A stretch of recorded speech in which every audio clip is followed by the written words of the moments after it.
보통 이제 전문적인 일을 맡길 때 변호사, 변리사, 법무사, 세무사, 의사 이런 사람들한테 일을 맡길 때 쓰죠. 안녕하세요. 나는 변호사다. 김세라 변호사입니다. 제가 변호사로서 가장 많이 하는 일 중에 하나가 여러분들과 사건 위임 계약서를 작성하는 거예요. 여러분 한 번이라도 변호사 사무실에 가서 사건을 의뢰해보신 분이라면 알 거예요. 내용들은 약간씩 차이가 있지만 제목은 이제 사건 위임 계약서라고 되어 있죠. 속된 말로 변호사를 수임했다, 선임했다 이렇게 말하지만 정식적인 용어를 굳이 설명한다면 이제 위임 계약을 맺은 거예요. 그래서 민법에 나오는 위임이라는 거는 뭐냐면은 민법 제690조에는 이제 위임 계약의 정의에 관해서 상대방이 다른 타방에 대해서 사무 처리를 위탁하고 그것을 그 타방이 승낙함으로써 성립한다라고 되어 있습니다. 그래서 통상 이 위임 계약은 사무 처리를 위탁하는 거예요. 보통 이제 전문적인 일을 맡길 때 변호사, 변리사, 법무사, 세무사 이런 사람들한테 일을 맡길 때 쓰죠. 근데 항상 그런 것만 아니고 이제 일반적으로 개인들 사이에서도 사무 처리를 위탁할 수 있고, 다만 이 위임 계약의 가장 본질적인 것은 상호 간의 신뢰관계예요. 여러분 상대방을 믿지 못하는데 상대방에게 자기 일을 맡깁니까? 믿는 거예요. 그 믿는 것이 전문적인 지식을 믿는 거든 아니면 인적 신뢰관계에 대한 믿음이든 그거는 뭐 좀 차이가 있을 수 있겠죠. 그래서 이 위임계약 관련해서는 위임인의 의무 중에 제일 중요한 것이 보수직 의무, 수임인의 의무 중에 제일 중요한 것이 선관주의 의무, 선량한 관리자의 주의 의무라는 거예요. 그 두 가지 한번 설명을 해보겠습니다. 자, 먼저 위임인의 의무, 보수직 의무. 여러분 민사상 위임계약은 무상의 원칙이에요. 공짜라는 거예요. 특별히 위임인과 수임인 사이에 보수를 지급한다 라는 특약을 하지 않았다면 무상의 원칙입니다. 근데 여러분 변호사님이 공짜로 일해줍니까? 법무사님이 공짜로 일해줍니까? 아니죠. 민사상 위임 계약은 특약이 없으면 무상의 원칙이지만 대부분의 사례에서는 특약을 하죠. 보수를 지급하기로 하는 특약을 합니다.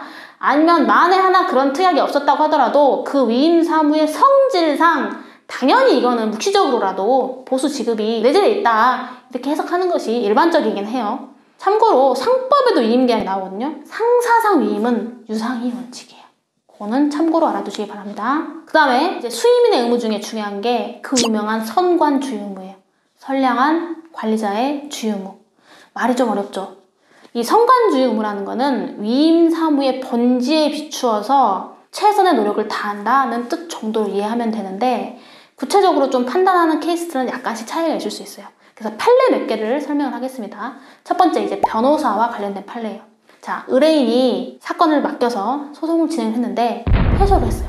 자, 패소를 했으면 의뢰인이 변호사님한테 항소를 하고 싶습니다. 항소도 맡아주세요. 이렇게 하지 않았어도, 항소에 대한 특별 수건이 없었어도 최소한 판결이 나서 패소를 했으면 그 판결의 내용을 설명을 해주고 항소를 했을 때 뭐 승산이 있는지 불리한 부분이 뭔지 이런 정도는 설명을 해줘야 된다. 이게 바로 변호사가 의뢰인에 대한 위임 사무의 본질에 비춘 선량한 관리자의 의무다 라고 본 판결이 있습니다. 또 변호사 관련해서 여러분 제일 많은 게 상고유서. 상고유서는 민사사건이나 형사사건이나 동일하게 기간 제한이 있죠. 소송기록 접수 통지를 받은 날로부터 20일 이내에 반드시 상고유서를 제출해야 되고, 그것을 제출하지 않으면 변론 없이 상고가 기각되죠. 그거를 놓쳐가지고 의뢰인한테 소송당하는 사례들이 많아요. 그게 바로 전형적인 변호사의 선관주의 의무 위반에 대한 손해배상 책임 사례입니다. 그다음에 법무사 관련해서는 법무사님들은 보통 이제 등기 신청 사무를 많이 이제 맡으시잖아요. 그러면 가장 쉽게 설명하면 그 신청서 작성하는 거 있잖아요. 등기 신청서. 의뢰인한테 기초 서류 받아서 등기 신청서만 맞게 써서 내주면 끝나는 거냐? 아니라는 거예요.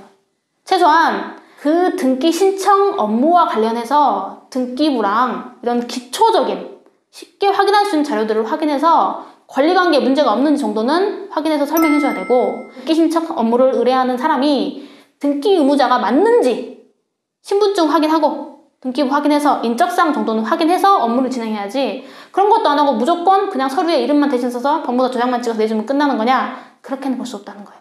그래서 그러한 최소한의 인적사항 확인에 대한 주의 의무, 등기부상 최소한의 권리관계 확인에 대한 주의 의무를 하지 않아서 어떤 사고가 발생했으면 그것은 법무사가 선관주의 의무를 이행하지 못한 것이기 때문에 손해배상 책임을 져야 될 여지가 있는 거예요. 마지막으로 이제 공인중개사.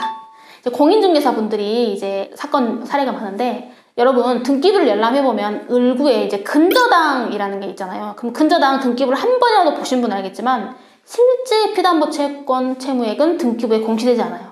채권 최고액만 공시가 됩니다. 채권 최고액만 공시가 되기 때문에 적어도 공인중개사분이 등기부에 나오는 채권 최고액만 알려주면 됐지, 그에 더 나아가서 실제 피담보 채무액을 조사하고 확인해서 알려줘야 되는 것까지 중개사의 선관주의 의무는 아니다. 다만 어떠한 경위로든 뭐 어떻게 들은 거야, 뭐 팔려는 사람은 빨리 이걸 잘 팔고 싶으니까 사실 이거 피담보 채무 많이 갚아서 등기상 채권 최고액은 뭐 1억 5천이 돼 있는데 지금 다 갚아가지고 한 3천 남았어.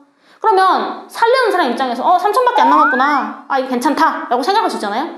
근데 그런 잘못된 정보에 대해서 입수를 했을 때 최소한 그런 정보를 구했으면 그 정보의 정확한 출처와 근거는 확인하고 거래 상대방한테 설명을 해줘야지, 그것도 안 하고 막연히 그렇다고 합니다 라고 하고 마치 그렇게 믿게 만들어서 거래를 했다면 그건 문제라는 거예요.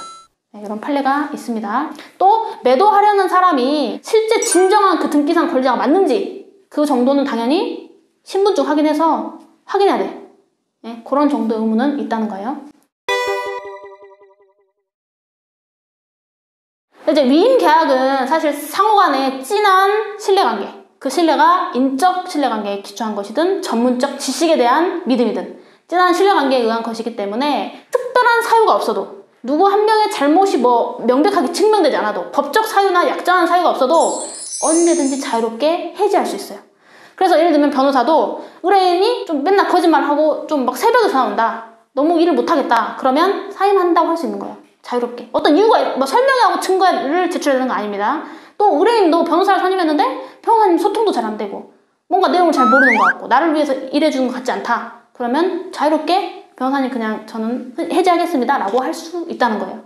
다만 특별한 사유가, 부득이한 사유가 없음에도 불구하고 굳이 상대방이 불리한 시기에 해지를 했다, 그러면 그로 인한 손해는 배상해야 돼요.